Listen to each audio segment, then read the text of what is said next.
ഈ ഒരു അവസ്ഥയിൽ വയലന്റ് ആവുന്നത് കണ്ടു കഴിഞ്ഞാൽ അവർ മാറും. വണ്ടി വന്നിടിച്ചല്ല വണ്ടി വന്നിടിച്ചു. ഞാൻ എനിക്കൊന്നും ചെയ്യാൻ പറ്റി. വണ്ടി വന്നിടിച്ചു. ഓവർ തിങ്കിങ് ആണ് എനിക്ക് വരുന്നത്. ഓവർ ആൻസൈറ്റി വന്നിട്ട് എനിക്ക് 2 ദിവസമൊക്കെ സ്റ്റൊമക് പെയിൻ വന്നുകൊണ്ടിരിക്കുന്നത്. കാരണം ഒരാളില്ല എനിക്ക് പറയാനായിട്ട്.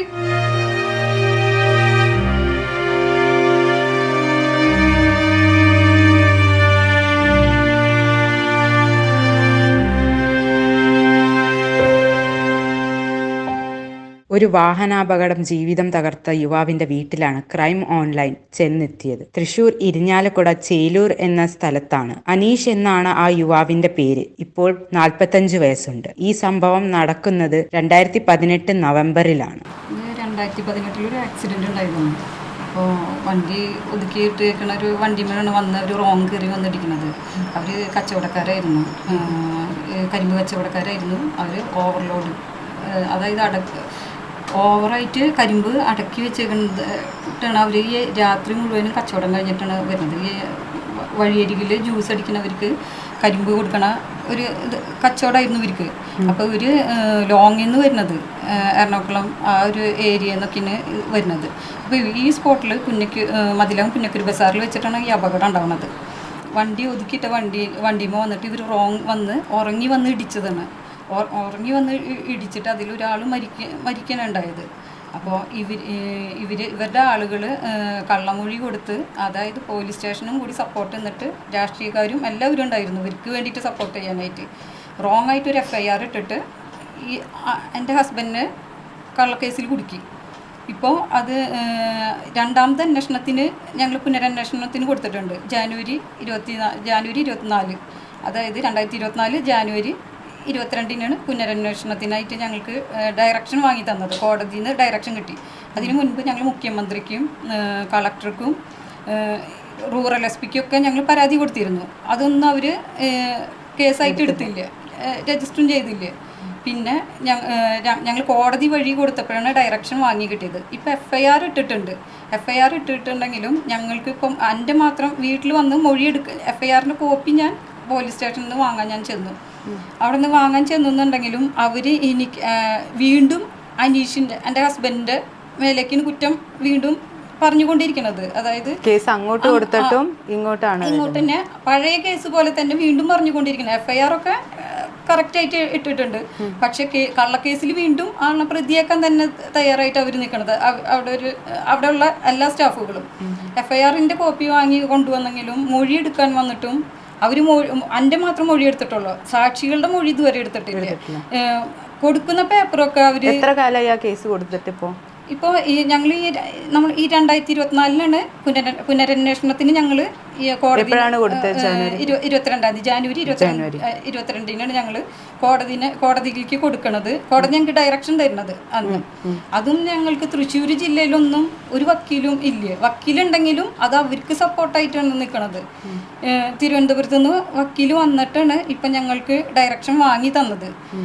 FIR-ൻ്റെ കോപ്പി വാങ്ങാൻ പോയിട്ടും അവർ ഞങ്ങൾക്ക് നല്ല രീതിയിലല്ല ഞങ്ങളോട് ഞാനാണ് പോയത്. സംസാരിക്കുന്നതും അവർക്ക് വേണ്ടിയിട്ട് തന്നെ സംസാരിക്കേണ്ടത്. ഇവിടെ വന്ന് മൊഴിയെടുത്ത് ഞങ്ങളുടെ സാക്ഷികളുടെ മൊഴിയൊന്നും എടുത്തിട്ടില്ല. കൊടുക്കുന്ന രേഖകളൊക്കെ അവർ നീക്കി കളയുക, ആ ഒരു രീതി ഇല്ലാണ്ടാക്കി കളയുക. ഇപ്പം ഞാൻ റൂറൽ SP-ക്ക് ഞാൻ പരാതി കൊടുത്തിട്ടുണ്ട്. ഇതിപ്പോൾ പരാതി കൊടുത്തിട്ട് കുറച്ച് ദിവസമായിട്ടുള്ളൂ. പരാതി കൊടുത്തിട്ട് മാറി എന്തായാലും ഇവരിൽ നിന്ന് ഞങ്ങൾക്ക് എന്തായാലും നീതി കിട്ടില്ല. അതായത് മതിലകം പോലീസ് സ്റ്റേഷനിൽ നിന്ന് നീതി കിട്ടില്ല. ഞങ്ങൾക്ക് നല്ലൊരു DYSP എന്നൊരു തസ്തികയിലുള്ളൊരു സാറ് എന്തായാലും അന്വേഷിക്കേണ്ടി വരും. അപ്പോൾ റൂറൽ SP-ക്ക് ഞങ്ങൾ പരാതിയായിട്ട് കൊടുത്തിട്ടുണ്ട്. ഇതുവരെ വിളി വന്നിട്ടില്ല. ഞങ്ങളത് വെയിറ്റ് ചെയ്യണം. കാരണം ഞങ്ങൾക്ക് ഇവർ വിശ്വാസമില്ല, മതിലകം പോലീസിന് വിശ്വാസമില്ല. കാരണം മുഴുവനും എന്ത് കൊടുത്താലും ആക്സിഡൻറ്റിൻ്റെ ടൈമിൽ അവിടുത്തെ CCTV ഉണ്ടായിരുന്നിട്ടും അവർ ആ CCTV ഒരു ദൃശ്യം പോലും എടുക്കാൻ തയ്യാറായില്ല. അവർ കണ്ടെത്തുന്ന, അതായത് ഈ മരിച്ച വ്യക്തിയുടെ ആളുകളെ സാക്ഷികളൊക്കെ, അതായത് കള്ളസാക്ഷികളായിട്ടാണ് ഇപ്പോൾ അവർ വെച്ച് ഈ കേസ് ഞങ്ങളുടെ നേരെ തിരിച്ചു വിട്ടേക്കുന്നത്. കാരണം പഴയ FIR-ൽ ഓവർ സ്പീഡ് ചെയ്ത് വന്നിട്ട് അവരിടിച്ചു വന്നത്. CCTV ദൃശ്യം എടുക്കുകയാണെന്നുണ്ടെങ്കിൽ ആ വണ്ടിയുടെ എല്ലാ എന്താ പറയുക ആ കെടുക്കുന്ന ലെഫ്റ്റ് സൈഡിൽ ഒതുങ്ങി കിടക്കുന്ന വണ്ടി അവർ റൈറ്റ് ടു റൈറ്റിന് ഇടി വന്നേക്കണത്. അതുവരെ ഞങ്ങൾ പറഞ്ഞു കൊടുത്തിട്ടും അവർ പറയുന്നത് അത് അനീഷിൻ്റെ പേരിൽ തന്നെയാണ് തെറ്റ് എന്ന് പറയണത്. അവരുടെ പേരിൽ അതും അവരുടെ ആളുകൾ ആ കമ്മ്യൂണിറ്റിയിൽ പെട്ടത് ആ മരിച്ച കുഞ്ഞു മുഹമ്മദ് എന്ന് പറയുന്ന ആളുടെ അതേ ഇതിൽ പെട്ട ആളുകളെ വെച്ചിട്ടാണ് ഇവർ ഇപ്പോൾ സാക്ഷി ഉണ്ടാക്കിക്കൊണ്ടിരിക്കുന്നത്. കാരണം കള്ളസാക്ഷിനെ ഉണ്ടാക്കിക്കൊണ്ടിരിക്കുന്നത്. കാരണം അവർ കറക്റ്റ് അല്ല അന്വേഷണം നടക്കുന്നത്. ഞങ്ങൾക്ക് നീതി അവിടെ കണ്ട ആൾക്കാരൊന്നും ഇതിനെ പറ്റിയിട്ട് ആരോടും ഒന്നും പറഞ്ഞില്ലേ? അവര് ആ സാക്ഷി പറയാനായിട്ട് അന്ന് ഞങ്ങളുടെ സാക്ഷി കണ്ട വ്യക്തികൾ പറഞ്ഞിട്ടും FIR മാറ്റി എഴുതാൻ സമ്മതിക്കണില്ല. FIR ആൾ ഓവർ സ്പീഡിൽ വന്ന് ഇടിച്ചു എന്ന് പറഞ്ഞിട്ടാണ് FIR ഇട്ടിട്ടുണ്ട്. അതായത് അത്രയും ആളുകൾ അവർക്ക് വേണ്ടി സപ്പോർട്ട് ചെയ്യാൻ രാഷ്ട്രീയക്കാരായാലും പോലീസുകാരായാലും അവർക്ക് വേണ്ടിയിട്ടാണ്, അവർക്ക് പൈസ കിട്ടണം ആ ഒരു രീതിയിലാണ് ആ കമ്മ്യൂണിറ്റിയിലുള്ള ആളുകളെ മാത്രം വെച്ചിട്ടാണ് ചെയ്തത്. ഒരാളും പുറത്തുനിന്ന് വേറെ ഒരാളിനെയും ആ ഒരു ഏരിയയിൽ നിന്ന് എടുത്തിട്ടില്ല.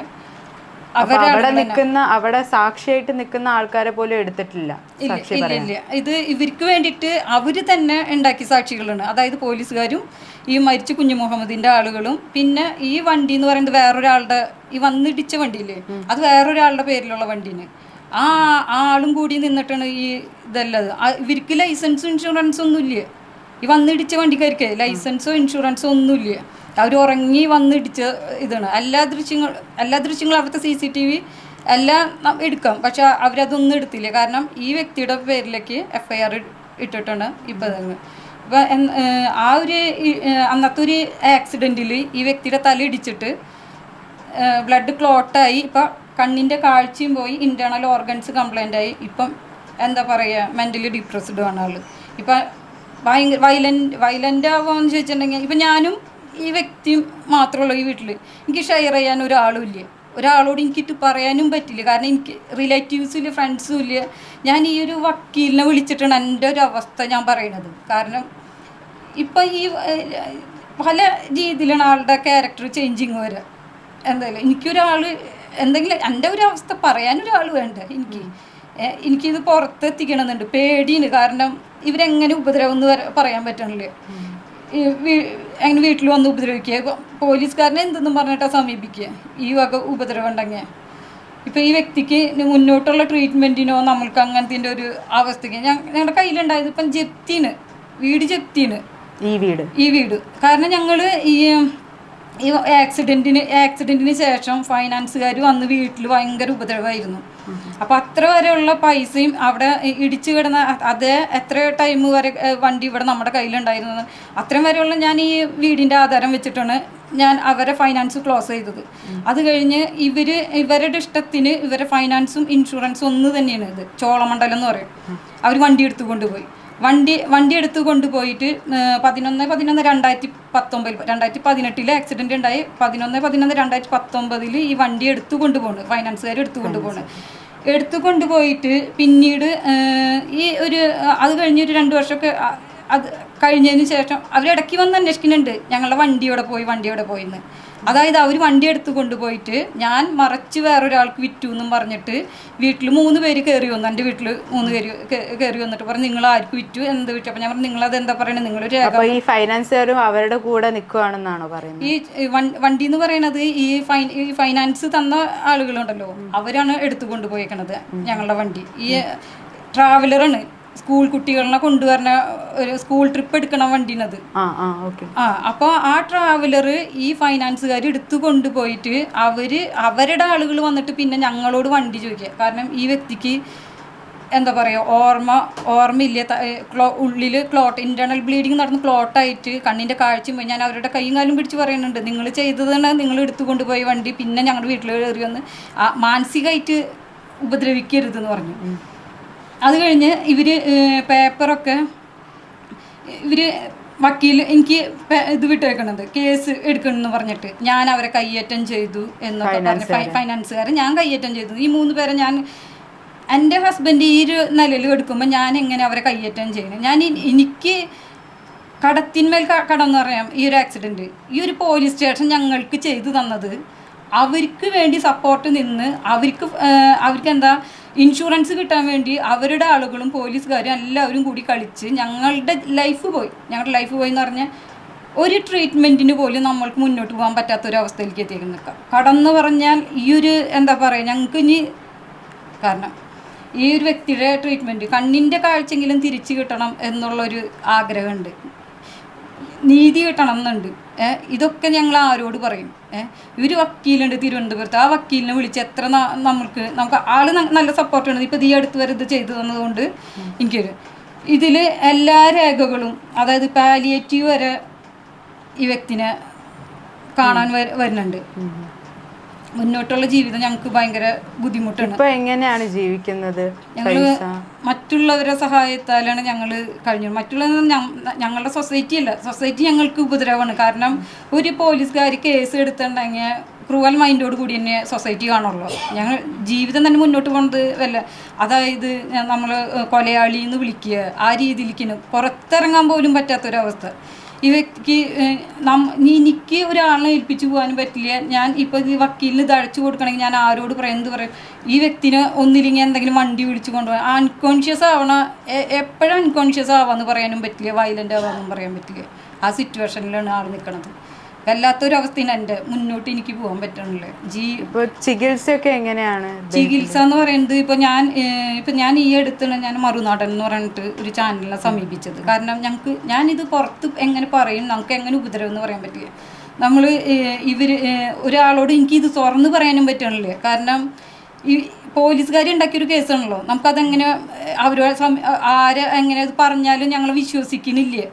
ഞങ്ങളുടെ കയ്യിൽ എല്ലാ രേഖകളുണ്ട്, കള്ളക്കേസാണെന്നറിയാം, ആരും ഞങ്ങളെ സഹായിക്കാനില്ല. അങ്ങനെയാണ് ഞാൻ മറുനാടനെ സമീപിക്കുന്നത്. ആ മറുനാടനിലൂടെ ഞങ്ങൾക്ക് കുറച്ച് പൈസ കിട്ടിയെന്നുണ്ടെങ്കിലും നമുക്കൊരുപാട് കടങ്ങളും കാര്യങ്ങളും ഉണ്ടായിരുന്നു. നമുക്ക് മുന്നോട്ട്, കാരണം കേസിന് വേണ്ടിയിട്ട് കുറേ ആളുകൾ ഞാൻ കുറേ പൈസ വാങ്ങിച്ചിരുന്നു. അവരുടെ എനിക്ക് ഈ വ്യക്തിക്ക് ഭക്ഷണം വാങ്ങിച്ചു കൊടുക്കണ്ടേ.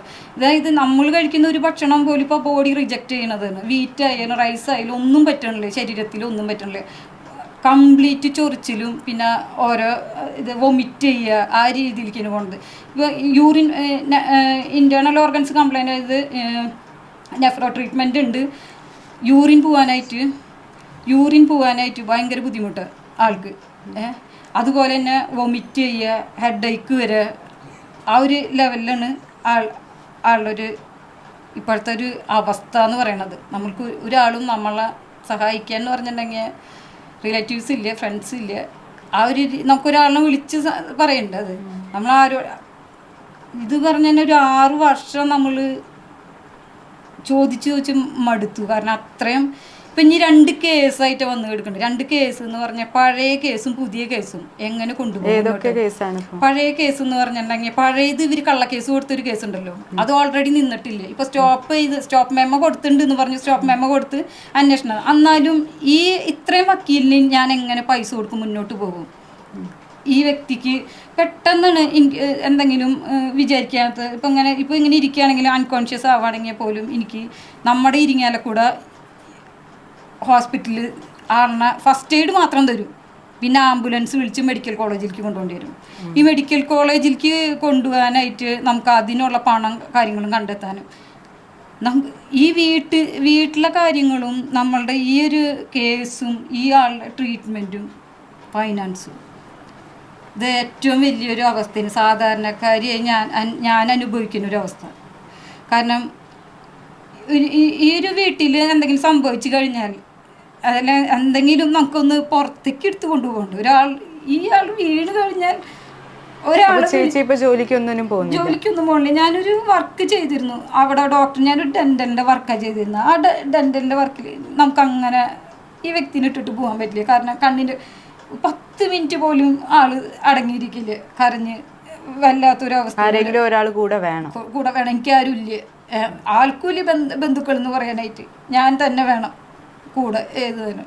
കാരണം ഭക്ഷണമായാലും തന്നെ എടുത്ത് കഴിക്കാൻ പറ്റില്ല. അത് നമ്മളെന്തെങ്കിലും വാരി കൊടുത്താലും എന്തെങ്കിലും ഒരു ഹോൾഡ് ചെയ്ത് പിടിച്ചധികം നേരം നിൽക്കൂല. ഒരു എന്താ പറയുക, ഈ ചെറിയൊരു കുട്ടിയിലൊക്കെ ഒരവസ്ഥയിലേക്കാണ് അത് നിൽക്കുക ആള്. വല്ലാത്തൊരവസ്ഥയിൽ മുന്നോട്ട് ജീവിക്കാൻ പറ്റാത്തൊരവസ്ഥയിൽ. പോലീസ് സ്റ്റേഷനിൽ ഇങ്ങനെ ചെയ്താൽ ഞങ്ങൾക്ക് മുന്നോട്ട് പോകാൻ പറ്റില്ല. കാരണം ഞാനിപ്പോൾ ഇത് വെയിറ്റ് ചെയ്ത് നിൽക്കണത്. ഇപ്പോൾ SP റൂറൽ SP കൊടുത്ത് ഈ കേസ് ഞങ്ങൾക്ക് വേറെ ആരെങ്കിലും ഇത് അന്വേഷിക്കണം എന്ന് പറഞ്ഞിട്ട് ഞാനൊരു കേസ് കൊടുത്തിട്ടുണ്ട്. ഇവർ ഞാൻ കൊടുക്കുന്ന ഇവർ ഉള്ള രേഖകൾ എന്ന് പറഞ്ഞാൽ എൻ്റെ വക്കീൽ വരെ രേഖകൾ കളയലാണ് അവരുടെ മെയിൻ പരിപാടി. എന്നിട്ട് ഇവർ പറയും എന്നോട് മതിലകം പോലീസ് സ്റ്റേഷനിൽ പോയി രേഖകൾ എടുക്കാനായിട്ട്. അന്ന് ഞാൻ പ്രതിയായിരുന്നു, എൻ്റെ പേരിലാണ് വണ്ടി, ഞാൻ പ്രതി. ഞാൻ ചെന്ന് രേഖകൾ സംഘടിപ്പിക്കാൻ പോകുമ്പോൾ എൻ്റെ അവസ്ഥ അവിടെ എന്തായിരിക്കും? ഇപ്പം ഞാൻ ആവലാധികാരിയായിട്ട് ഒരു FIR ഇട്ടിട്ട് ആ പോലീസ് സ്റ്റേഷനിൽ കയറിയപ്പോൾ അവർ ചുറ്റും കൂടി നിന്നിട്ടാണ് നമ്മളോട് ഫൈറ്റ് ചെയ്യണത്. അതായത് പല രീതിയിലാണ് അവർ കാണാത്ത കേസ്.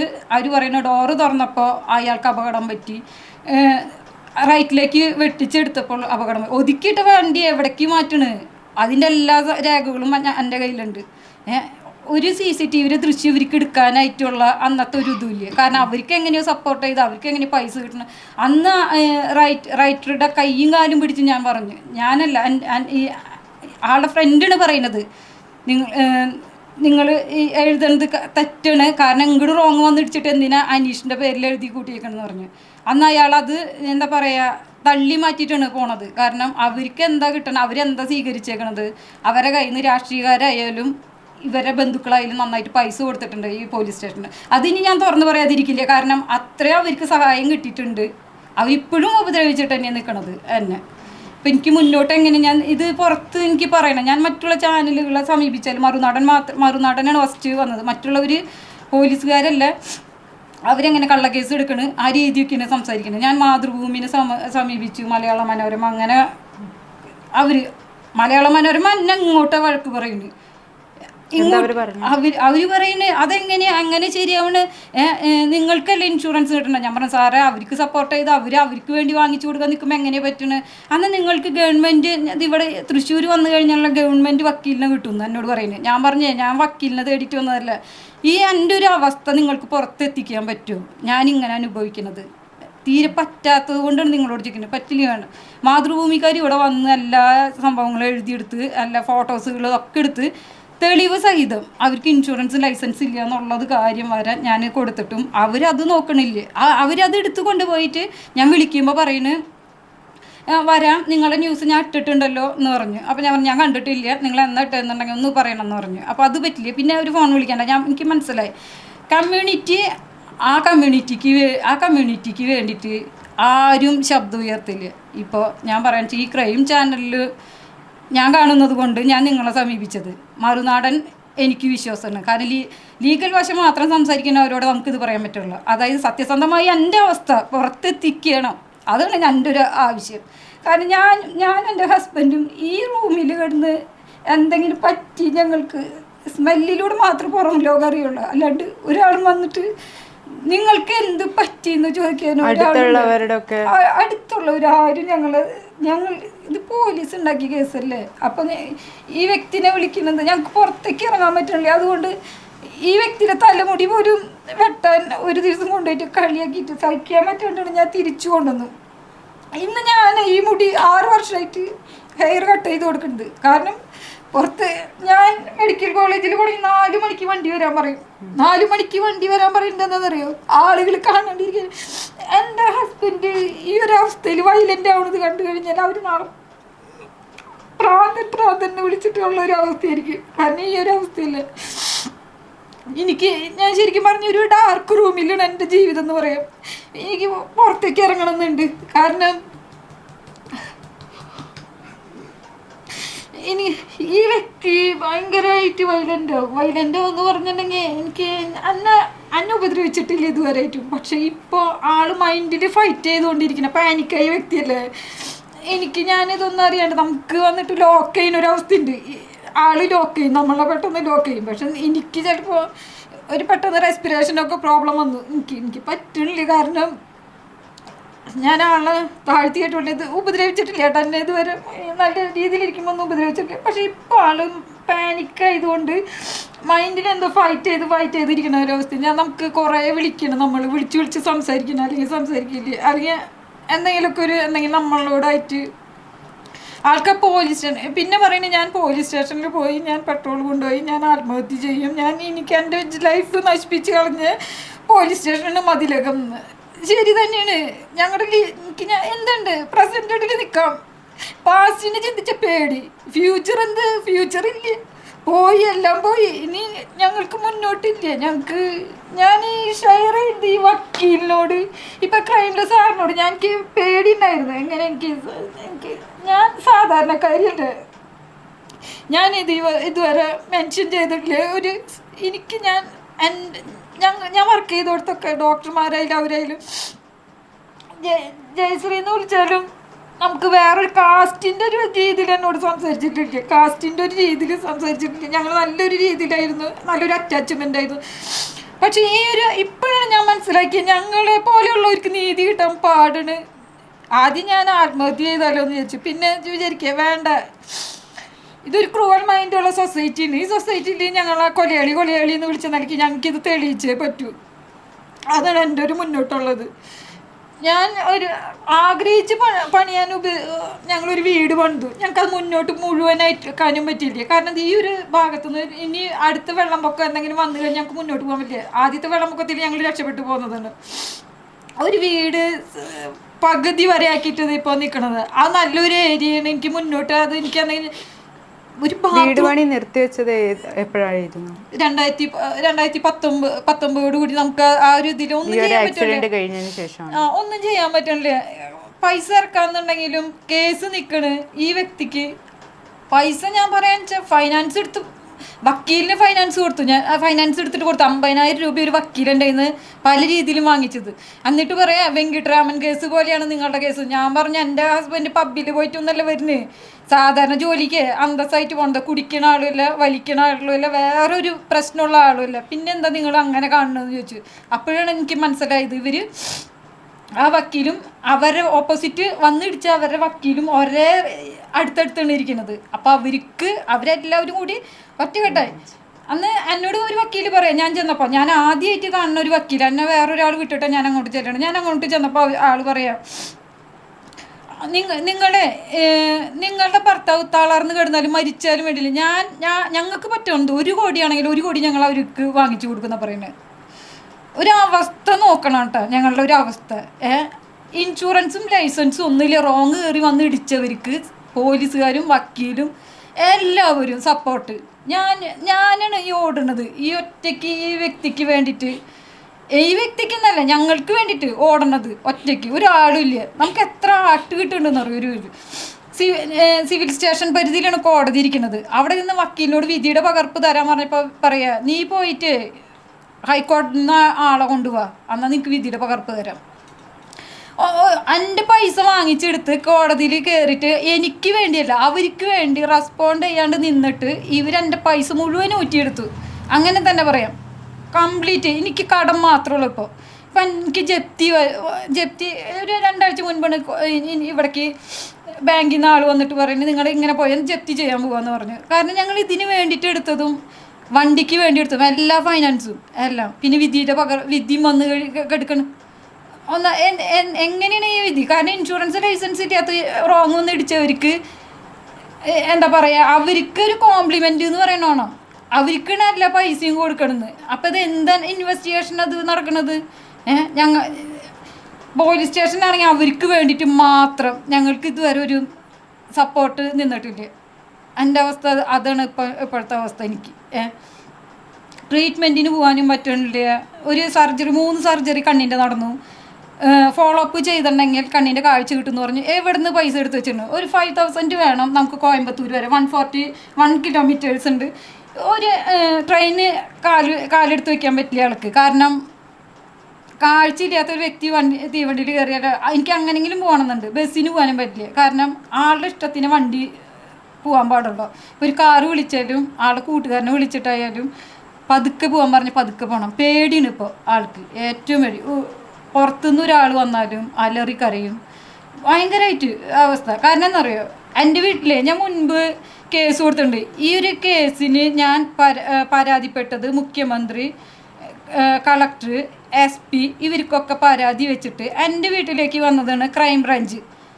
ക്രൈം ബ്രാഞ്ചിൽ 2 സാറുമാർ വന്നിട്ടേ നേരെ മതിലകം പോലീസ് സ്റ്റേഷനിൽ പോയി ഫയൽ എടുത്തുകൊണ്ട് വന്നിട്ട് നിങ്ങളെ രക്ഷിക്കാനാണ് ഞങ്ങൾ വന്നതെന്ന് പറഞ്ഞിട്ട് ഈ വ്യക്തിനെ ഉപദ്രവിക്കുന്ന അതിലൊരാൾ എന്താ ചെയ്ത്? അയാള് ചാടി എണിട്ടിട്ട് കസേര ബാക്കോട്ട് തള്ളിയിട്ട് എന്നോട് ചോദിക്കുക, നീയൊക്കെ അയൽവക്കത്ത് സംസാരിക്കണമെന്ന് സംസാരിക്കരുതെന്ന്. ഞാൻ എന്താ സംസാരിച്ചെന്നറിയോ സാറേ? റോങ് വന്ന് അവരിടിച്ചത്, അവരുറങ്ങി വന്നിടിച്ചത്. അതിലൊരാൾ അപ്പോൾ പറയണ അവരിൽ ആര് പറയുന്നത്? ഞാൻ പറഞ്ഞു കൂടെ നൗഷാദ് എന്ന് പറയുന്ന ഒരാളുണ്ട്, കൂട്ടുകാരനായിട്ട് ഇരുന്നതാണ്. ആ വ്യക്തിയോട് ഞാൻ ഈ വ്യക്തി ചോദിക്കുന്നത്, കൂട്ടുകാരൻ ചോദിക്കുന്നത്, നിങ്ങൾക്ക് എന്താ അവിടെ ഉള്ളവർ, ആ ആക്സിഡൻറ്റ് നടന്ന സ്ഥലത്തുള്ളവർ ചോദിക്കുന്നത് നിങ്ങൾക്ക് എന്താ സംഭവിച്ചത്? ഉറങ്ങി വന്നിട്ട് ഇടിച്ചതാണെന്നാണ് പറയണത്. ഉറങ്ങി വന്നിട്ട് ഇടിച്ചതാണ്. അത്രയും ചെയ്തിട്ട് ഇപ്പോൾ ആ വ്യക്തിക്ക് പൈസ കിട്ടണമെന്ന് കൂടെ ഇരിക്കണം, മരിച്ചവന് കൂടിയല്ല കൂടെ ഇരിക്കണവന്. അതവന് ഡിസേബിൾഡ് വന്നിട്ടുണ്ടെന്ന്, അവൻ ഡിസേബിൾഡ് സർട്ടിഫിക്കറ്റും കിട്ടിയിട്ടില്ലേ. അപ്പോൾ അതും പറയാണ്ട് ഞങ്ങളെ വക്കീൽ ഉപദ്രവിക്കുന്നു. ഹൈക്കോടതിയിൽ പോകാൻ പറ്റില്ല, നിങ്ങൾ 12.5 ലക്ഷം രൂപ കൊടുക്കേണ്ടി വരും, അങ്ങനെ പറഞ്ഞിട്ട്. ഇത് ഞാൻ ഈ വ്യക്തിയോട് പറഞ്ഞു, അതായത് ക്രൈംബ്രാഞ്ചിൽ സാറിനോട് പറഞ്ഞപ്പോൾ ക്രൈംബ്രാഞ്ചിൽ സാറ് പറയാം, നിങ്ങൾക്ക് എങ്ങനെ അറിയാൻ പറ്റണ്? അവർ ഉറങ്ങി വന്നിടിച്ചതാന്ന് നിങ്ങൾക്ക് എങ്ങനെ അറിയാൻ പറ്റണ്? ഞാൻ പറഞ്ഞു അവിടെ നിൽക്കണവരാ, പോലീസുകാർക്ക് അറിയാലോ എന്ന് ചോദിക്കുന്നത്. അവർ നിങ്ങളുടെ ഭാഗത്തായിരിക്കും. അപ്പം ഞാൻ ചോദിക്കുന്നത്, ഞാൻ പരാതിപ്പെട്ടിട്ട് എന്നെ രക്ഷിക്കാൻ പറഞ്ഞു വന്ന ക്രൈംബ്രാഞ്ചിൽ സാറ് ലാസ്റ്റ് മറിഞ്ഞു പോകേണ്ട അവിടേക്കാണ് പോകുന്നത്. കാരണം കുഞ്ഞു മുഹമ്മദിൻ്റെയും ആൾക്കാർക്കും വേണ്ടി. അപ്പോൾ അവർക്ക് എത്ര ക്ലാസ് കിട്ടിയിട്ടുണ്ടാവും മതിലകം പോലീസ് സ്റ്റേഷൻ? നിങ്ങൾ അവരെ പാനിക്കാക്കി വിട്. കാരണം നിങ്ങൾക്ക് അത്രയും നമുക്ക് അത്രയും കാര്യങ്ങൾ ഭാരം ഒഴിഞ്ഞിപ്പോൾ പേടിപ്പിച്ച് വിട്ടാൽ ഇതെല്ലാം ഒഴിഞ്ഞു മാറും. ഞാനിത് ഇത്രയും നാൾ ഞാൻ ഒരാളോടും തുറന്ന് എന്നോട് സാറ് പറഞ്ഞാലും എന്താ പറയുക, നമുക്കിത് എങ്ങനെ ഇത് പുറത്തെത്തിക്കും. കാരണം ഈ വ്യക്തി പാനിക്കായിട്ട് അന്ന് ഉപദ്രവം കഴിഞ്ഞ് ഞാൻ നോക്കുമ്പോൾ യൂറിനൊക്കെ പാസ് ചെയ്ത് തുടങ്ങി. അന്ന് തൊട്ട് ഈ വ്യക്തി അനീഷ് എൻ്റെ ഹസ്ബൻഡ് വല്ലാത്തൊരവസ്ഥയിലാണ്. ഇപ്പം എല്ലാത്തിനും പേടിയേ. ഒരു ചെറിയൊരു കാക്കയുടെ കരച്ചിൽ കേട്ടാൽ പോലും അന്നള്ളി പിടിക്കുന്നു. അങ്ങനത്തെ ഒരു അവസ്ഥയിലേക്ക് എത്തിച്ചു. ഒരു വീടങ്ങനെ നശിപ്പിച്ച് തന്നാൽ പോരെ, ഒരു പോലീസ് സ്റ്റേഷനാണ് അവരുടെ ആളുകളും. എനിക്ക് നീതി കിട്ടണം, നീതി കിട്ടിയേ പറ്റൂ. കാരണം ആ ഒരു ഇൻഷുറൻസ് ലൈസൻസ് റോങ്, എല്ലാ തെളിവുകളും ഉണ്ട്. ഞാൻ ഈ വ്യക്തി ഈ ഒരു അവസ്ഥയിലിരിക്കുന്നത് ഞാൻ മാത്രമേ ഉള്ളൂ. ഞാൻ കരഞ്ഞാൽ പോലും ഒരാളും വരില്ല. കാരണം അൺകോൺഷ്യസ് ആയിട്ട് ആൾ വീണ ഒരവസ്ഥയിൽ എനിക്ക് എടുത്തു കൊണ്ടുപോകാൻ പറ്റില്ല. ഒറ്റയ്ക്ക് ഒരാൾ പോലും ഇല്ല. ഞാൻ ദൂരേന്ന് ആളുകളെ വിളിച്ചു വരുത്തണത്. എനിക്ക് വേണ്ടിയിട്ട് ഒരു വണ്ടി പോലും ഇല്ല ഇവിടെ. ഒരു ഓട്ടോറിക്ഷക്കാരും വരില്ല. 2 കിലോമീറ്ററിന് വാങ്ങിക്കണ പൈസ 190 രൂപയാണ് വാങ്ങിക്കണത്. അപ്പം അത് ഞാൻ ചോദ്യം ചെയ്താൽ പിന്നെ ആ ഭാഗത്ത് ഒരാളും എൻ്റെ വീട്ടിലേക്ക് വണ്ടിയായിട്ട് വരില്ല. ഒരു മിഡ് നൈറ്റിൽ ആൾക്ക് എന്തെങ്കിലും സംഭവിച്ചു കഴിഞ്ഞാൽ ആര് വരും? ആരും വരില്ല. പിന്നെ എനിക്ക് ആംബുലൻസ് വിളിക്കാനുള്ള അത്ര കപ്പാസിറ്റി ഉള്ള ആളൊന്നുമില്ല. നമുക്ക് 2000 അവർ പറയണ പൈസ ഒന്നും കൊടുക്കാനുള്ള ഒരു അവസ്ഥയൊന്നും എനിക്കില്ല. 3 കിലോമീറ്ററിനായാലും ഈ 1 മീറ്റർ ചാർജല്ല വാങ്ങിച്ചുകൊണ്ടിരിക്കുന്നത്. എനിക്ക് ഈ വ്യക്തിയിലാണ്ട് ഒരു സ്ഥലത്ത് പോകാനും പറ്റാത്തൊരവസ്ഥയായി. കാരണം എൻ്റെ മനസ്സിൽ എന്താവും എന്ന് ഞാൻ നീങ്ങി കഴിഞ്ഞ ഫൈനാൻസുകാരെ കയറി വന്നിട്ട് ആണോ ഉപദ്രവിക്കുക? അപ്പം എന്താണ് എനിക്കൊരു ഞാൻ ശരിക്കും പറഞ്ഞാൽ ഡിപ്രഷനായിട്ട് പോവാ. എനിക്ക് ഓവർ തിങ്കിങ് ആണ് എനിക്ക് വരുന്നത്. ഓവർ ആൻസൈറ്റി വന്നിട്ട് എനിക്ക് 2 ദിവസമൊക്കെ സ്റ്റൊമക്ക് പെയിൻ വന്നുകൊണ്ടിരിക്കുന്നത്. കാരണം ഒരാളില്ല എനിക്ക് പറയാനായിട്ട്. ഒരു ബന്ധുക്കളായാലും പോലും നമ്മുടെ അവസ്ഥ പറഞ്ഞിട്ടുണ്ടെങ്കിൽ എനിക്ക് അവരാരെയും സമീപിക്കാനില്ല. ഞാൻ ശരിക്കും പറഞ്ഞാൽ ഞാനാളോ അനാഥര എന്ന് പറയും. ഞാൻ 2 ദിവസം കൂടി ഞാൻ ചിന്തിച്ചത്, ഇനി നിങ്ങൾ വന്നില്ല എന്ന് വെച്ചിട്ടുണ്ടെങ്കിൽ ഒരു അനാഥാലയത്തിൽ ഞങ്ങൾ ഏറ്റെടുക്കുമെന്ന് ചോദിക്കാൻ പോകും. കാരണം ഞങ്ങൾക്ക് മുന്നോട്ട് ആത്മഹത്യ, ഞാൻ ആളെ പ്രേരിപ്പിക്കാൻ പറ്റില്ലേ നമുക്ക് ആത്മഹത്യ ചെയ്യാൻ? ഒരാളെ കൊന്ന് കളയാന്ന് പറഞ്ഞാൽ അത് വലിയ പുണ്യൊന്നല്ല എനിക്ക് കിട്ടാവുന്നത്. ഞാൻ ചെയ്തു പോയി കഴിഞ്ഞാൽ അനീഷ് ഒറ്റപ്പെട്ട് ഒരാളുണ്ടാവില്ല. അനീഷിന് വേണ്ടിയിട്ട് ഒരാൾ ഇതിപ്പോൾ തന്നെ ഇല്ല. ഒരു വെള്ളം എടുത്തു കൊടുക്കാനോ ഭക്ഷണം എടുത്തു കൊടുക്കാനോ. രാത്രി മുഴുവൻ ആൾ ഉറങ്ങാണ്ടിരിക്കും. അപ്പം ഞാൻ എണീറ്റിരിക്കുകയാണ് ചെയ്യുന്നത്. നേരം എടുത്തു ഉറങ്ങാനും പോലും പറ്റില്ല എനിക്ക്. പകൽ ഞാനൊന്ന് കണ്ണടഞ്ഞു പോയിട്ടുണ്ടെങ്കിൽ ഇപ്പോൾ ഇതിലെ വണ്ടികൾ പോകുമ്പോൾ പേടിച്ചിട്ടാണ് എൻ്റെ അന്നെ വിളിക്കല് കൈമ പിടിക്കല്. എനിക്കൊന്നും എൻ്റേതായ ഒരു കാര്യത്തിന് പുറത്ത് പോകാൻ പറ്റണില്ല. എനിക്ക് ഒരു ബാത്റൂമിൽ പോകാൻ പറ്റണില്ല. പതുക്കെ ആളെ പിടിച്ചു കൊണ്ടുവന്ന് അവിടെ ഇരുത്തിയിട്ട് വേണം എനിക്ക് ബാത്റൂമിൽ പോകണമെങ്കിൽ. എൻ്റെ ഒരു അവസ്ഥയൊന്ന് നോക്കട്ടെ മേഡം. ഞാനൊരു ആരിനെ സമീപിക്കും. എനിക്ക് ഇങ്ങനെ വന്നപ്പോൾ ഞാൻ തിരുവനന്തപുരത്തുള്ള രാജീവ് സാറിനെ എനിക്ക് നമ്പർ കിട്ടിയപ്പോൾ IT മിനിസ്റ്റർ, ഞാൻ ആളിനെ ഒന്ന് വിളിച്ചു. ആൾ പറഞ്ഞു ജയശ്രീ എനിക്ക് ഡീറ്റെയിൽസ് ഇട്ടതാന്ന് പറഞ്ഞു. അപ്പം ഞാൻ SP വെച്ച പരാതിയും മറുനാടനിൽ ചെയ്തതും കൂടി ഞാൻ ആൾക്ക് അയച്ചു കൊടുത്തു. ആൾ തിരിച്ച് ഞാൻ അങ്ങോട്ട് വിളിച്ചിട്ടൊന്നുമില്ല. ഇപ്പോൾ ഇലക്ഷൻ്റെ ടൈമല്ല, കാരണം ഞാൻ ആളിനെ ഞാൻ അധികം വിളിക്കാണ്ടായി. കാരണം ഇനി 2 ദിവസം കഴിഞ്ഞൊന്ന് വിളിച്ച് നോക്കാം. കാരണം എനിക്ക് മുന്നോട്ട് പോകണ്ട, ഞാൻ എന്താ ചെയ്യേണ്ടത് ഇതിന്? ജീവിക്കാൻ തന്നെ മാർഗമില്ലാണ്ടായി തുടങ്ങി. നമ്മൾക്ക് എനിക്കൊരു ജോലി ചെയ്യണം എന്ന് ഞാൻ 10-15 വർഷം ഞാൻ ജോലി ചെയ്തതാണ്. ഞാനൊരു ഡെൻ്റലിൻ്റെ വർക്ക് ചെയ്തിരുന്നത്. ഇപ്പം എനിക്ക് അത് കേട്ടിട്ടും അതിൽ നിന്നും എനിക്ക് എന്നോട് ഡോക്ടർ പറഞ്ഞു ജയശ്രീ ഇങ്ങനെയാണെങ്കിൽ തിരിച്ച് പൊക്കോ, ഞങ്ങൾക്ക് വേറെ സ്റ്റാഫുകൾ കിട്ടുമെന്ന് പറയുമ്പോൾ അവർക്ക് അവരുടെ ജോലിയല്ലേ, നമ്മളെന്ത് പറഞ്ഞാലും.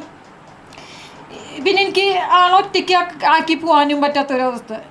ഞാൻ സത്യം പറഞ്ഞിട്ടുണ്ടെങ്കിൽ ഈ കേസ് ജയിക്കണം, ആൾക്ക് നല്ലൊരു ട്രീറ്റ്മെൻറ്റ് കിട്ടണം എന്ന് ചോദിച്ചിട്ട് ഞാൻ എറണാകുളത്തുള്ള ഒരാളിനെ വിളിച്ചിട്ട് ഞാൻ ചോദിച്ചു. എനിക്ക് പരിചയമൊന്നും ഉണ്ടായിട്ടില്ല, അത് എൻ്റെ ആളുടെ ഫ്രണ്ടിൻ്റെ കൂടെ വന്നതുകൊണ്ട്. അപ്പം ഞാൻ ചോദിച്ചു സാറേ എനിക്കൊരു ഉപകാരം ചെയ്യുമെന്ന് ചോദിച്ചു. അപ്പോൾ എന്താണെന്ന് ചോദിച്ചു, ഞാൻ എൻ്റെ ഒരു കിഡ്നി കൊടുക്കാൻ തയ്യാറാണ് സാറേ, കാരണം എൻ്റെ ഹസ്ബൻഡിന് നല്ല ട്രീറ്റ്മെൻറ്റും കിട്ടണം, നല്ലൊരു ട്രീറ്റ്മെൻറ്റ് കിട്ടണം. പിന്നെ എനിക്ക് കേസ് എങ്ങനെയെങ്കിലും നീതി കിട്ടണം, ഞങ്ങൾക്ക് കേസ് ജയിക്കണം. ആ ഒരു അവസ്ഥയിലാണ് ഞാൻ പറഞ്ഞത്, അല്ലാണ്ട് വേറെ ഒന്നുമല്ല.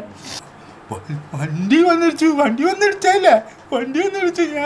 എനിക്കൊന്നും ചെയ്യാൻ പറ്റി. വണ്ടി വന്നിടിച്ചു. അതെനിക്കറിയുള്ളൂ, എനിക്കറിയുള്ളൂ. പിന്നെ വണ്ടി വന്നിടിച്ചു. ഞാൻ ഒരു ഭാഗത്ത് ഇരിക്കുന്നു, വണ്ടി വന്നിടിച്ചു. ഞാൻ എന്താ ചെയ്യുക? അത് ചെയ്തു. അവർ വണ്ടി കൊണ്ടിടിച്ചു. അത് എനിക്കറിയില്ല. എൻ്റെ മേത്ത് വണ്ടി കൊണ്ടിടിച്ചു. എൻ്റെ മേത്ത് തന്നെ എൻ്റെ വണ്ടി കൊണ്ടിടിച്ചു. ഇത്രയും ഒരു വണ്ടി, നല്ല വണ്ടി, അത് എത്ര നല്ല വണ്ടിയാണെന്ന് അറിയാൻ ഞാനത് ഒക്കെ ചെയ്തത്, എല്ലാം ചെയ്തതാ. ആ വണ്ടി കൊണ്ടിടിച്ചു. എന്താ ചെയ്യുക? പിന്നെ എനിക്ക് ബോധം പോയി. എൻ്റെ ബോധം പോയി. പിന്നെ എനിക്ക് ഓർമ്മയില്ല. പിന്നെ എന്തിനാ ആ അപ്പൊ ബോധം പോയിട്ട് പിന്നെ എൻ്റെ ബോധം പോയി. അങ്ങനെ തന്നെ. ആരാണ് ഹോസ്പിറ്റലിലേക്കൊക്കെ എത്തിച്ചത്? ഈ ബോധം പോയിട്ട് വെള്ളം തെളിച്ചു. അപ്പോൾ ആൾക്ക് ആ ബോധം വന്നപ്പോൾ കൂട്ടുകാരൻ ഉണ്ടായിരുന്നു, പിന്നെ അവിടെയുള്ളവരൊക്കെ ഉണ്ടായിരുന്നു കേട്ടോ, അറിയുന്ന ഏരിയയാണ് അവരുടെ ഭാഗത്ത്. അപ്പോൾ അവിടെ ഒരു സാറുണ്ട്, ആളുടെ വണ്ടിയൊക്കെ എടുത്തിട്ടുള്ളത്. അപ്പോൾ ആ സാറൊക്കെ ഉണ്ടായിരുന്നു ആ സ്പോട്ടിൽ. പ്രവീൺ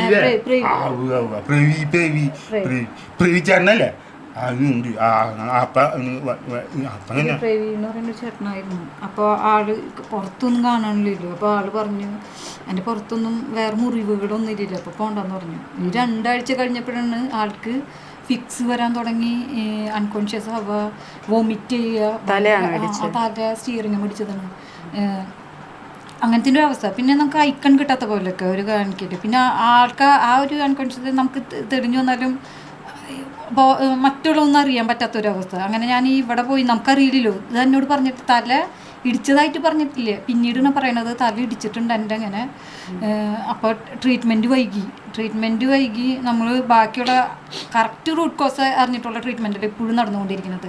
ഇപ്പോൾ MRI സ്കാനിങ് എടുക്കാൻ പറഞ്ഞിട്ടുണ്ട്. ഈ വ്യക്തിനെ MRI സ്കാനിങ് എടുപ്പിക്കാൻ പറ്റില്ലേ, കാരണം ആളിങ്ങനത്തിൻ്റെ ഒരു അവസ്ഥ. ഒരു എക്സ്റേ തന്നെ എടുക്കണമെങ്കിൽ ഞാൻ ലഡ് ഷീറ്റ് ഇട്ട് ഞാൻ സപ്പോർട്ട് ചെയ്ത് നിൽക്കണം, എല്ലാത്തിനും ഞാൻ സപ്പോർട്ട് ചെയ്ത് നിൽക്കണം. അപ്പോൾ ഇത് എങ്ങനെയാണ് അവർ പറഞ്ഞു കൗൺസിലിങ് ചെയ്യിച്ചിട്ട് നമുക്ക് MRI എടുപ്പിക്കാമെന്ന്. അപ്പം ഞാൻ ഈ ചൊവ്വാഴ്ച ഒരു കൗൺസിലിംഗ് ഒന്ന് നോക്കണം, ആളുടെ ഇത് പേടിയൊന്ന് മാറ്റിയെടുത്തിട്ട് ഈ MRI ഒന്ന് എടുക്കാമെന്നുള്ളൊരു ഇതിൽ നിൽക്കണത്. അപ്പോൾ ഇവിടെ നിന്ന് CT സ്കാൻ എടുക്കാനാണ് ഇരിങ്ങാലൂടെ പറഞ്ഞ CT സ്കാൻ എടുക്കാനാണ് പറഞ്ഞത്. നല്ല ബ്ലീഡിങ് ഉണ്ടാവും, ചിലപ്പോൾ സർജറി വരേണ്ടി വരും. കാരണം എപ്പോഴും വൊമിറ്റ് ചെയ്യുക, തലവേദനയും, പിന്നെ ആൾക്ക് എന്താ പറയുക വല്ലാത്തൊരു അവസ്ഥ, മാനസികമായിട്ടുള്ള ഇനി നെർവ് ഡിസോർഡറിലേക്ക് പോയിട്ടുണ്ടല്ലോ, നെർവ് ഡിസോർഡറിലേക്ക് നിൽക്കുന്നുണ്ട്. അപ്പോൾ ആ ഒരു അവസ്ഥയിലും പാനിക്കായിട്ടുള്ളതിലും ആൾക്ക് ഭയങ്കര പേടിയാണ് ഇപ്പോൾ കാണിച്ചുകൊണ്ടിരിക്കുന്നത്, വയലൻ്റ് ആവുകയും ചെയ്യും. അത് സർജറി എന്തെങ്കിലും അങ്ങനെ പറഞ്ഞു? സർജറി ഇത് എടുത്തിട്ടില്ലല്ലോ, ഈ CT സ്കാനോ അല്ലെങ്കിൽ MRI ഒന്ന് എടുത്ത് നോക്കണം. പ്ലോട്ട് ഉണ്ട്, അത് എത്രത്തോളം അതിൻ്റെ ഇത് വന്നേക്കണമെന്നറിയില്ല. മുൻപ് എടുത്തതിൻ്റെ ഇത് ഉണ്ടെങ്കിലും ക്ലോട്ട് എത്ര സ്പ്രെഡ് ആയിട്ടുണ്ടോ എന്ന് ആ ഡോക്ടർ നോക്കാൻ പറഞ്ഞു. കാരണം എത്രയും പെട്ടെന്ന് ആവാൻ പറഞ്ഞത് അത് ബ്രെയിനിലേക്ക് അങ്ങനെ ഒരു സൈഡ് പാരലൈസ്ഡിലേക്ക് വന്നു, റിക്കവറി ചെയ്തിരുന്ന ആള് ആ ഒരു ഇതിൽ മുൻപ് ചെറുതായിട്ടൊരു ഇതിലേക്ക് വാരിയേഷനിലേക്ക് വന്നു. നമുക്ക് ഒന്നും പിടിക്കുക ഹോൾഡ് ചെയ്യാൻ പറ്റാത്തൊരവസ്ഥ വല്ലതൊക്കെ ഞാൻ വെച്ച് നോക്കും, അപ്പോൾ പറ്റാത്തൊരവസ്ഥ. ഇപ്പോൾ ഇത് കുറച്ച് ഇത് കഴിഞ്ഞിട്ട് ഇപ്പോൾ തലവേദന കണ്ടിന്യൂസ് ആയിട്ട് വന്നുകൊണ്ടിരിക്കുന്നുണ്ട്, അൺകോൺഷ്യസ് ആവുന്നുണ്ട്, അങ്ങനത്തെ ഒരു അവസ്ഥയിൽ നിൽക്കുന്നുണ്ട്. അപ്പം ഈ ഒരു കൗൺസിലിംഗ് കഴിഞ്ഞിട്ട് ആൾക്ക് MRI എടുത്ത് നോക്കാമെന്നുള്ളൊരു ഇതാണ് വരുന്നത്. മുന്നോട്ട് എന്തായാലും എനിക്ക് പോകാനായിട്ട് എന്താ ചെയ്യാന്ന് ഒരു എത്തുമെടുത്തല്ലേ. ഞങ്ങൾക്ക് പേടിയുണ്ട്, പോലീസ് സ്റ്റേഷൻ നല്ല പേടിയാണ്. കാരണം അവരെന്നോട് അങ്ങോട്ട് വരാനാ പറയുന്നത്, പോലീസ് സ്റ്റേഷനിലേക്ക് വരാമെന്നാ പറയുന്നത്. ഞാൻ പറഞ്ഞു, വക്കീൽ പറഞ്ഞു പോകണ്ടാന്ന്, പോലീസ് സ്റ്റേഷനിലേക്ക് പോകണ്ട. കാരണം നമുക്കൊരു ഗുണം ഇതുവരെ ഉണ്ടായിട്ടില്ലേ. കാരണം അവർക്കാണ് സപ്പോർട്ട് ചെയ്ത് സംസാരിക്കുന്നത്, എനിക്കായിട്ട് ഒരു ഇതില്ല. അപ്പം എന്തെങ്കിലും എനിക്ക് ജനങ്ങളിലറിയണം. കാരണം ഇങ്ങനൊരു അവസ്ഥയിൽ നാളെ ഞങ്ങൾക്ക് എന്തെങ്കിലും പറ്റി കഴിഞ്ഞാൽ, ഇപ്പം എന്തെങ്കിലും അഥവാ എന്തെങ്കിലും പറ്റി കഴിഞ്ഞാൽ അത് ഈ ഒരു ഇപ്പോൾ മറുനാടനായാലും നിങ്ങളായാലും ചെയ്യുന്ന ഈ ചാനലിലൂടെ അറിയണം. കാരണം ഞങ്ങൾക്ക് മുന്നോട്ട് എങ്ങനെ പോകണമെന്ന് പറയാൻ പറ്റില്ല. കാരണം ഈ വ്യക്തിക്ക് എൻ്റെ ഹസ്ബൻഡ് എന്തെങ്കിലും പറ്റി കഴിഞ്ഞപ്പോൾ ഞാൻ ജീവിച്ചിരുന്നിട്ടും കാര്യമില്ല. അതാണ് എൻ്റെ ഇപ്പോഴത്തെ അവസ്ഥ. എനിക്ക് നീതി കിട്ടിയേ പറ്റൂ. കല്യാണം കഴിഞ്ഞിട്ട് എത്ര നാളായി? കല്യാണം കഴിഞ്ഞിട്ട് 10 വർഷമായി. കുട്ടികളില്ല. ഞങ്ങൾ ട്രീറ്റ്മെൻറ്റിൻ്റെ ഒരു ഇതിൽ ഇപ്പം ഞങ്ങൾ വണ്ടി പുതിയതെടുത്ത് ഞങ്ങൾക്ക് അതിൻ്റെ ഒരു ഇതിൽ നല്ല ഓട്ടം കാര്യങ്ങളൊക്കെ ആയി. ആൾ മുൻപും നിന്ന സ്കൂളിൽ തന്നെയാണ്. ആ സ്കൂളിൽ ഒരു 10-15 വർഷമൊക്കെ ഡ്രൈവർ തന്നെയായിരുന്നു. അപ്പോൾ സ്വന്തമായിട്ട് വണ്ടി എടുത്തു. പിന്നെ അതല്ലാണ്ട് ഞങ്ങൾക്ക് വേറെ വണ്ടികളുണ്ടായിരുന്നു, ഓട്ടോറിക്ഷയും കാറും അതൊക്കെ ഉണ്ടായിരുന്നു. ഈ ഒരു ഇതോടുകൂടി ഞങ്ങൾക്ക് ഈ ഒരു സംഭവത്തോടുകൂടി എല്ലാം പോയി. അപ്പോൾ ഞാൻ പറയുന്നത് ഞങ്ങളൊരു ട്രീറ്റ്മെൻറ്റിന് ഈ വണ്ടി എടുത്ത് ഞങ്ങൾ ട്രീറ്റ്മെൻറ്റിനുള്ളൊരു ഇതിലേക്കൊക്കെ പോയിരുന്നു. ഞങ്ങൾക്ക് ട്രീറ്റ്മെൻറ്റ് നടത്താൻ പറ്റിയില്ലേ. കാരണം ഇപ്പം ഇങ്ങനെയാവും ചെയ്തു. അപ്പം ഞാൻ പറഞ്ഞില്ലേ ഫ്യൂച്ചർ ഇല്ലയെന്ന് ഞങ്ങൾക്ക്. അറേഞ്ച് മാരേജ് ആയിരുന്നു അതോ ലവ് മാരേജ് ആയിരുന്നു? അറേഞ്ച്ഡ് ആയിരുന്നു. അപ്പോൾ റിലേറ്റീവ്സ് എന്താ ഒന്നും സഹായിക്കാത്തതെന്ന് പറഞ്ഞാൽ ഈ ഒരു കേസും നല്ലൊരു എമൗണ്ട് വേണ്ടി വരുന്നുണ്ട് ഞങ്ങൾക്ക് ഓരോ കാര്യങ്ങൾ. ഇതിന് മുന്നേ റിലേറ്റീവ്സ് ഉണ്ട്. നമ്മളൊരു 10 രൂപ ഒരു വീട്ടിൽ എൻ്റെതായാലും പൈസ ചോദിച്ചു കഴിഞ്ഞാൽ എനിക്ക് അമ്മ അച്ഛനില്ല. എനിക്കൊരു ബ്രദറുള്ളത്. ബ്രദർ എന്ന് പറയുമ്പോൾ അവന് ഈ കൊറോണ ടൈമിൽ കൊറോണ വന്നിട്ട് അങ്ങനെ റെസ്പിറേഷൻ പ്രോബ്ലം, അങ്ങനെ കുറേ പ്രോബ്ലങ്ങൾ അവർക്ക് ഹെൽത്ത് ഇഷ്യൂ ഉണ്ട്. അപ്പം നമ്മൾക്ക് അവനിലോണ്ടും ചോദിക്കാനും അവർ മുരിയാടെ താമസിക്കുന്നത്, ഇരിങ്ങാലക്കുട തന്നെ മുരിയാട് എന്ന് പറഞ്ഞൊരു സ്ഥലത്ത്. പക്ഷെ അവർക്കും സഹായിക്കണതിൽ ഒരു പരിധിയില്ലേ മാഡം, മറ്റുള്ളവരായാലും. ഇപ്പം ഞാൻ ഈ ഒരു വ്യക്തി ഷെയർ ചെയ്തിരുന്നൊരു കൂട്ടുകാരനുണ്ട്. ആ കൂട്ടുകാരനോട് പറഞ്ഞപ്പോൾ പറയുക, നിന്നോട് ഇനി അധികം സംസാരിച്ചു കഴിഞ്ഞാലേ നെഗറ്റീവ്സ് കയറും. കാര്യം നെഗറ്റീവ്സ് കയറുമെന്ന് പറയുന്നത് ഇപ്പം ഞങ്ങൾ ഇങ്ങനെയാണ് ഇരിക്കണത്. അപ്പോൾ പിന്നെ ഞങ്ങളൊരാളിനെയും സമീപിക്കുന്നുണ്ട്. ഞങ്ങൾ ഇതിൻ്റെ ഉള്ളിൽ തന്നെ പുറത്തേക്ക് ഇറങ്ങാമെന്ന് പറഞ്ഞിട്ടുണ്ടെങ്കിൽ ഫസ്റ്റ് മുതൽ പുറത്തേക്ക് ഞങ്ങൾക്ക് ഇറങ്ങാൻ പറ്റില്ല. സൊസൈറ്റി അങ്ങനത്തെ ഒരു അവസ്ഥയിലാണ് ഞങ്ങളെ കാണുന്നതും. പിന്നെ അനീഷ് കുറച്ച് വയലൻ്റ് ആവുന്ന ഒരു അവസ്ഥയുണ്ട്. പുറത്തേക്ക് വന്നു കഴിഞ്ഞ് ഞാൻ എങ്ങനെയെങ്കിലും ഉള്ളിലേക്ക് കയറ്റാൻ അങ്ങനത്തെ ഒരു അവസ്ഥ. പിന്നെ അധികം പുറത്തേക്ക് പോകണില്ല. ഡോക്ടർമാരെ കാണാൻ പറ്റിയ ആ ഒരു ഇതിലേക്ക് പോകും. മറ്റുള്ളൊരു കാര്യങ്ങൾക്ക് വേറെ ഒന്നിനും നമുക്ക് പുറത്തേക്ക് ഇല്ല. കാരണം ആരും ഇല്ല.